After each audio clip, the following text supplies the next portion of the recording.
தமிழகத்தில் மிகப்பெரிய மோடி அலை வீசுவதாக கள்ளக்குறிச்சியில் பாமக தலைவர் அன்புமணி ராமதாஸ் தேர்தல் பரப்புரை நிகழ்த்தினார். கள்ளக்குறிச்சி நாடாளுமன்ற தொகுதியில் போட்டியிடும் பாட்டாளி மக்கள் கட்சி வேட்பாளர் தேவதாசை ஆதரித்து வாக்கு சேகரிக்க வந்த பாமக கட்சியின் தலைவர் அன்புமணி ராமதாஸ் கள்ளக்குறிச்சி மந்தைவெளி திடலில் தேர்தல் பரப்புரை நிகழ்த்தி வாக்கு சேகரிக்கும் போது பேசுகையில், தமிழகத்தில் மோடி அலை வீசிக்கொண்டிருக்கிறது. மிகப்பெரிய மோடி அலை வீசிக்கொண்டிருக்கிறது. உறுதியான வெற்றி நமக்கே. 57 ஆண்டுகள் தமிழ்நாட்டை ஆட்சி செய்து கொண்டிருக்கின்ற திமுக அண்ணா திமுக வேண்டாம் என அனைத்து தரப்பு மக்களும் முடிவு செய்துவிட்டார்கள். இன்னும் குறிப்பாக இளைஞர்கள், பெண்கள், விவசாயிகள், அரசு ஊழியர்கள், நெசவாளர்கள் போன்ற அனைத்து தரப்பு மக்களும் இவர்கள் வேண்டாம், இரண்டு கட்சியும் ஆட்சி செய்தது போதும், வேண்டாம் என்று முடிவு செய்துவிட்டார்கள்.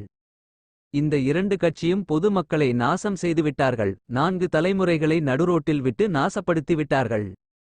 இப்போ போதைப் பொருட்கள் தெரு தெருவாக, வீதி வீதியாக, பள்ளிக்கூட வாசலில், கல்லூரி வாசலில் கஞ்சா, அபின், கொகைன், ஹெராயின் மற்றும் அமெரிக்காவில் என்னென்ன போதைப் பொருட்கள் கிடைக்கிறதோ அத்தனையும் தமிழ்நாட்டில் சாதாரணமாக விற்றுக்கொண்டு இருக்கிறார்கள். அதற்கு காரணம் திமுக ஆட்சி. இங்க ஊழல் ஆட்சி நடந்து கொண்டிருக்கிறது.